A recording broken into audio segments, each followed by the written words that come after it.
Good morning children, how are you? All are fine, very good. तो पिछली video में हमने पढ़ा था, पिछली क्लास में हमने पढ़ा था बिस्मिल्लाह खान के बचपन के बारे में। अब आगे का पार्ट पढ़ेंगे। अमीरुद्दीन तब सिर्फ 4 साल का रहा होगा। छुपकर नाना को शहनाई बजाते हुए सुनता था। रियाज के बाद जब अपनी जगह से उठकर चले जाते थे तब जाकर ढेरों छोटी बड़ी शहनाइयों की भीड़ से अपने नाना वाली शहनाई को ढूंढता और एक एक शहनाई को फेंक कर खारिज करता जाता। सोचता लगता है मीठी वाली शहनाई दादा कहीं और रखते हैं।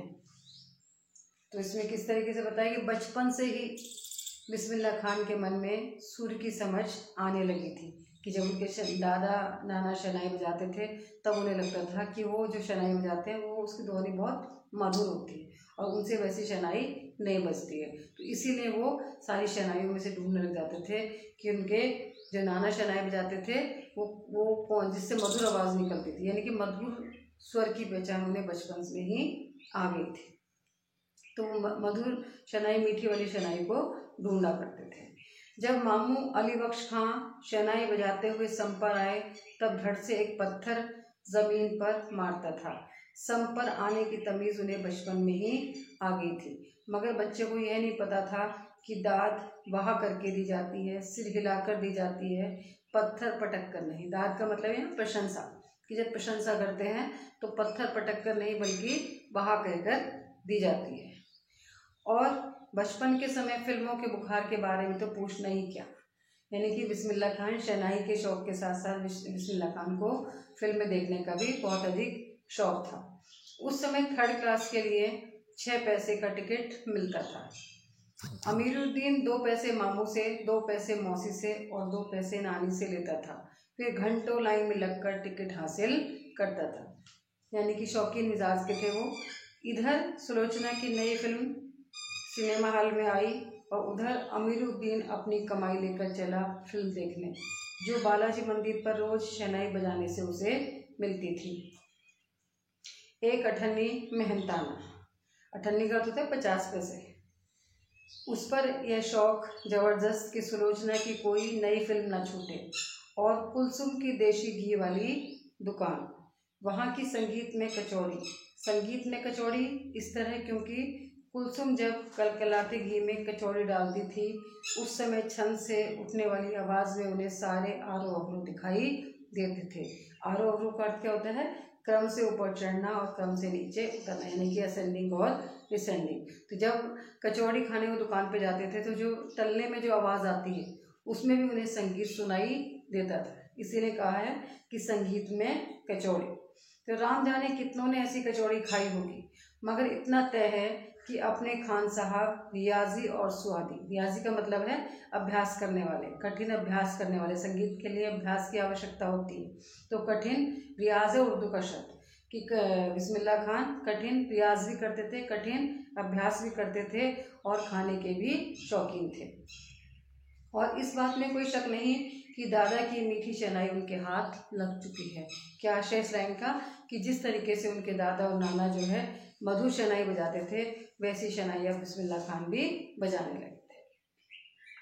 काशी में संगीत आयोजन की एक प्राचीन एवं अद्भुत परंपरा है। वह आयोजन पिछले कई वर्षों से संकट मोचन मंदिर में होता आया है। यह मंदिर शहर के दक्षिण में लंका पर स्थित है।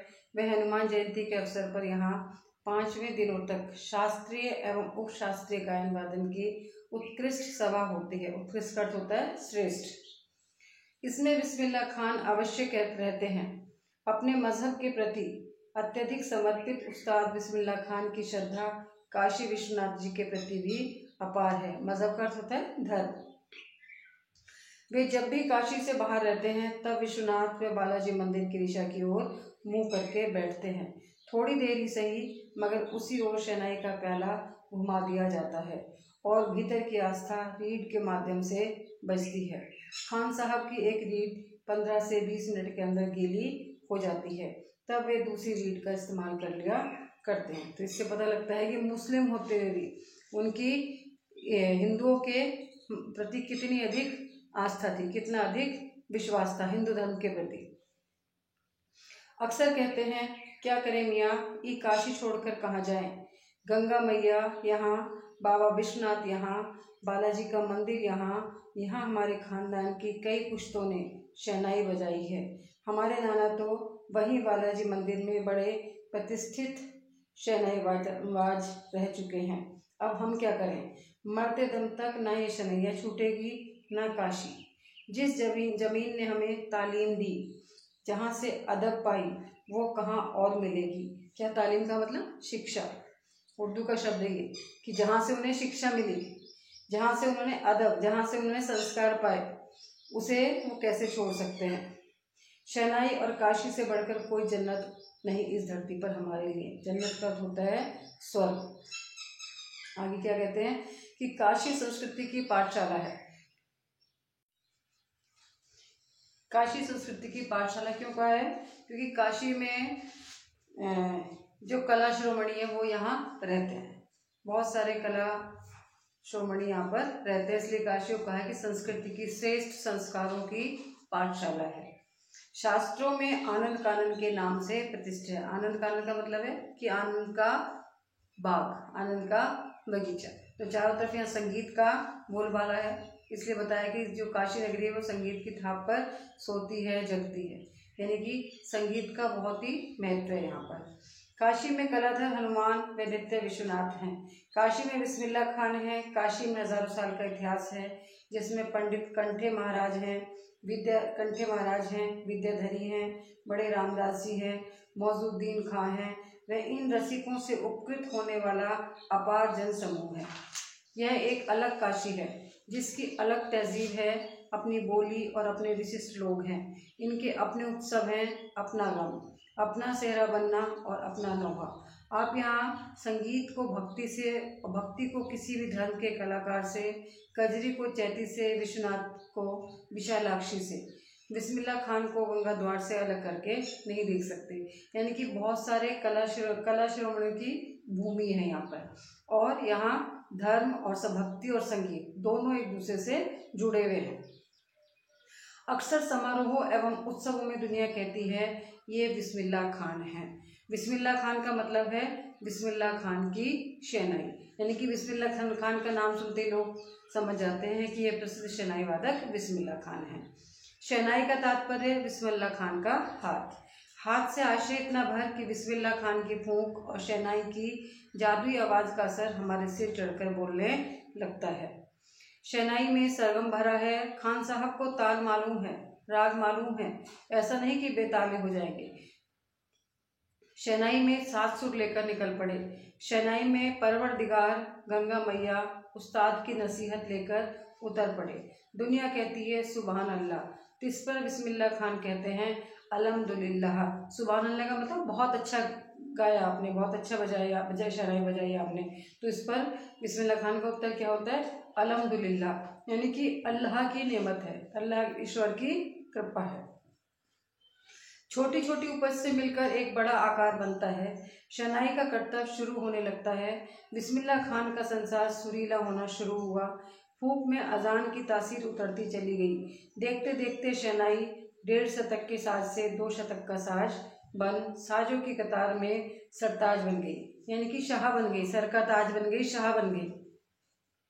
अमीरुद्दीन की शहनाई गूंज उठी। उस फकीर की दुआ लगी जिसने अमीरुद्दीन को कहा था बजा बजा।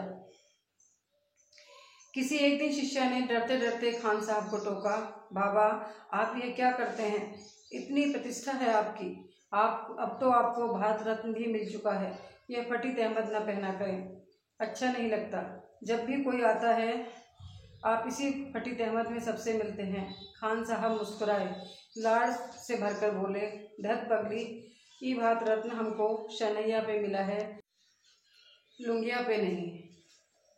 तुम लोगों की तरह बनाव सिंगार देखते रहते तो उम्र ही बीत जाती, हो चुकती शहनाई, तब क्या खाक रियाज हो पाता। ठीक है बिटिया, आगे से नहीं पहनेंगे, मगर इतना बता देते हैं कि मालिक से यही दुआ है, फटा सुर न बख्शे। लुंगिया का क्या है, आज फटी है तो कल सी जाएगी। बहुत ही महत्वपूर्ण लाइन है ये, इसका आगे आशय स्पष्ट करने के लिए आता है कि बिस्मिल्लाह खान क्या कहते हैं कि मालिक से यही दुआ है, फटा सुर न बख्शे, लुंगिया का कह है आज फटी है तो कल सिल जाएगी। कहने का अर्थ है कि आज अगर गरीबी है तो कल समृद्धि भी आ जाएगी।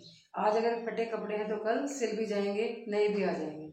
लेकिन अगर सुर फट गया तो सुर वापस नहीं आएगा। तो इसलिए उनका बिस्मिल्लाह खान का अपने बनाव श्रृंगार पर या पहनने पर कोई ध्यान नहीं, बल्कि केवल ध्यान किस पर था? रियाज पे, ताकि उनकी शहनाई का स्वर और अधिक अच्छा हो जाए। सन 2000 की बात है। पक्का महल काशी विश्वनाथ से लगा हुआ अधिकतम इलाका से मलाई बर्फ बेचने वाले जा चुके हैं। खान साहब को उसकी कमी खलती है। अब देशी घी में वह बात कहाँ, और कहाँ वह कचौड़ी जलेबी। खान साहब को बड़ी शिद्दत से कमी खलती है। अब संगतियों के लिए गायकों के मन में कोई आदर नहीं रहा। खान साहब अफसोस जताते हैं कि अब घंटों रियाज को कौन पूछता है। हैरान है बिस्मिल्लाह खान, कहाँ वह कजली, चैती और अदब का ज़माना था कि बिस्मिल्लाह खान को कौन कौन सी कमी खलती कि समय के साथ साथ लोगों की विचार भी बदल रहे हैं, कि जो अच्छी चीज़ें थी वो अब नहीं मिलती हैं। तो इसीलिए उन्होंने कहा है कि कौन कौन सी कमी उन्हें खलती हैं कि जो अच्छी मलाई वाली बर्फ बनाते थे वो लोग यहाँ से जा चुके हैं। और इसके अलावा देशी घी में वह बात कहाँ, यानी कि दिन प्रतिदिन जो है हर चीज़ की गुणवत्ता कम होती जा रही है और लोगों की जो पसंद है वो भी बदलती जा रही है। तो घंटों रियाज को कौन पूछता है? अब घंटों अभ्यास कौन करता है? संगीत का अभ्यास घंटों कौन करता है? थोड़ा सा संगीत सीखते ही अपनी अपनी अकेडमी खोल के बैठ जाते हैं। तो इसमें बिस्मिल्लाह खान यही बताना चाह रहे हैं कि घंटों अब रियाज कोई भी संगीतज्ञ नहीं करता है। और साथ ही जो संगतीय हैं, जो साथ देते हैं, संगतीय जैसे कोई प्रस्तुति दे रहा है संगीत की, तो उसमें जो कोई मान लो कोई हारमोनियम बजा रहा है, तबला बजा रहा है, तो वो उसका संगतकार हुआ। तो अब संगतियों के लिए भी लोगों के मन में सम्मान नहीं रहा। सचमुच हैरान करती है काशी पक्का महल से जैसे मलाई बर्फ गया। संगीत, साहित्य और अदब की बहुत सारी परंपराएं लुप्त हो गईं।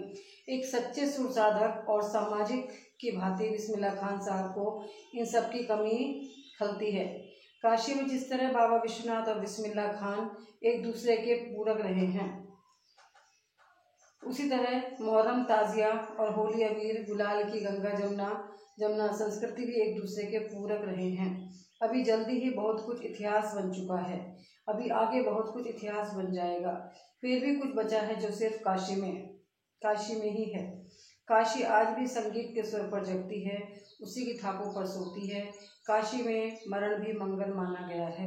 काशी आनंद कानन है। सबसे बड़ी बात है कि काशी के पास उस्ताद बिस्मिल्लाह खान जैसा लय और सुर की तमीज़ सिखाने वाला नायाब हीरा है। नायाब का मतलब अद्भुत, जो हमेशा से दो कौमों को एक होने व आपस में भाईचारे के साथ रहने की प्रेरणा देता रहा है। दो कौम किसके लिए आया है? हिंदू मुस्लिम संस्कृति के लिए। जाति कहते हैं, कौम का अर्थ होता है जाति। तो यहाँ दोनों कौम किसके लिए आए? मुस्लिम और हिंदू जाति के लिए। भारत रत्न से लेकर इस देश के ढेरों विश्वविद्यालयों की मानद उपाधियों से अलंकृत व संगीत नाटक अकादमी पुरस्कार एवं पद्म विभूषण जैसे सम्मानों से नहीं, बल्कि अपनी अजेय संगीत यात्रा के लिए बिस्मिल्लाह खान साहब भविष्य में हमेशा संगीत के नायक बने रहेंगे। क्या कहा है? बहुत ही महत्वपूर्ण लाइन है ये कि बिस्मिल्लाह खान को हम केवल इसलिए नहीं जानते कि उन्हें पद्मश्री मिला, पद्म विभूषण मिला और इसके अलावा बहुत सारी उनको उपाधियाँ मिली कि इस कारण ही वो प्रसिद्ध हैं, बल्कि अपनी संगीत की अजय यात्रा के लिए जो उन्होंने 80 वर्ष की उम्र तक निरंतर रखी, यानी कि 80 वर्ष की उम्र तक भी वो शहनाई बजाते रहे, तो इसके कारण वो हमेशा संगीत के नायक बने रहेंगे।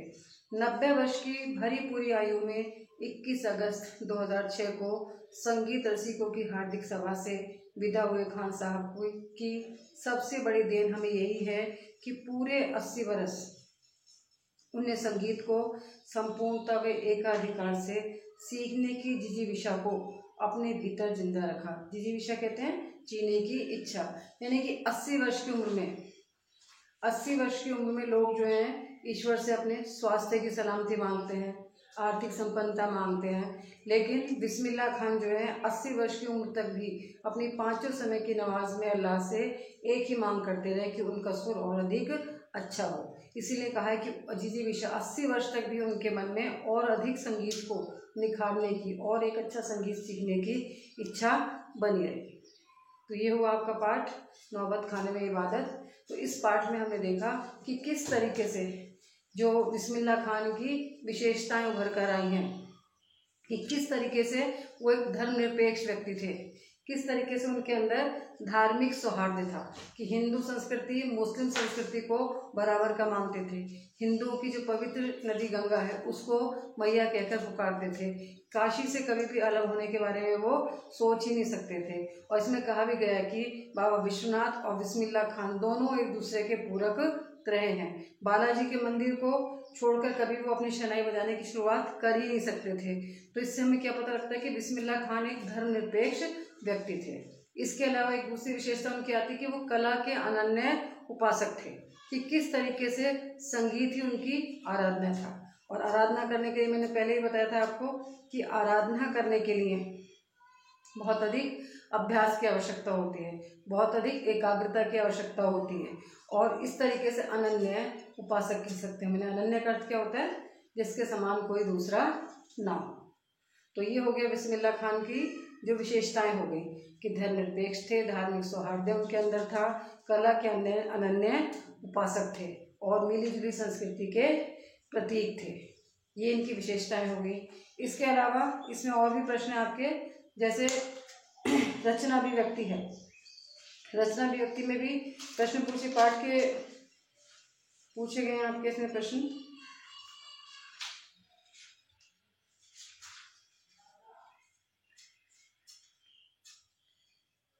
कि बिस्मिल्लाह खान किस प्रकार हम कह सकते हैं कि बिस्मिल्लाह खान मिलीजुली संस्कृति के प्रतीक थे। तो आपको बता ही चुकी हूँ मैं कि किस तरीके से मिलीजुली संस्कृति प्रतीक थे, कि अपनी शहनाई की शुरुआत बालाजी के मंदिर से करते थे। काशी विश्वनाथ के जो बाबा विश्वनाथ थे उनके प्रति उनकी एक अटूट आस्था थी, काशी के प्रति उनके मन में एक अटूट श्रद्धा भाव था, काशी से अलग होकर उनको देखा ही नहीं जा सकता था। दूसरी ओर वो एक कट्टर मुसलमान भी थे, 5 समय की नमाज पढ़ते थे और मुहर्रम के दिनों में पूरे 10 दिनों में जो है वो केवल मुहर्रम के जो नियम थे उसके अनुसार ही अपनी दिनचर्या का पालन करते थे। तो और इसके अलावा जो है हिंदुओं की जो पवित्र गंगा नदी थी उसको मैया कहकर पुकारते थे। तो इस प्रकार से जो बिस्मिल्लाह खान थे वो मिली जुली संस्कृति के प्रतीक थे। अगला प्रश्न इसमें दिया है कि वास्तविक अर्थों में वो एक सच्चे इंसान थे। सच्चे इंसान किस तरह से, कि विभिन्न उनको उपाधियां मिली हुई थी। पद्म, शुरू में ही बताया था मैंने आपको, पद्म विभूषण, पद्मश्री और भारत का सर्वोच्च पुरस्कार भारत रत्न उनको मिला हुआ था। उसके बाद भी उनके मन में जरा सा भी घमंड नहीं आया, जरा सा भी अभिमान नहीं आया, बल्कि उन्हें पाठ में क्या गया है कि दोनों कौमों को मिलाने वाले, दोनों जातियों को मिलाने वाले एक इंसान थे। तो इस आधार पर हम कह सकते हैं कि वो सच्चे अर्थों में एक अच्छे इंसान थे। तो इसके अलावा बता दिया मैंने आपको कि किस तरीके से उनकी अलग अलग विशेषताएं थी, कि सादगीपूर्ण उनका जीवन था, धर्मनिरपेक्षता थी, संगीत साधना थी और अपनी संस्कृति पर वो गर्व करते थे और बिस्मिल्लाह खान कला के अनन्य उपासक थे। तो आशा है कि आपको ये पूरा पाठ ठीक से समझ में आ गया होगा। अब आप इसके पाठ्य पुस्तक पर आधारित जो प्रश्न है वो करेंगे। पाठ को ध्यान से पढ़ना है, एक एक लाइन को ध्यान से पढ़ना है, क्योंकि किसी भी लाइन में से प्रश्न आ जाता है बीच में से। ठीक है, थैंक यू वेरी मच।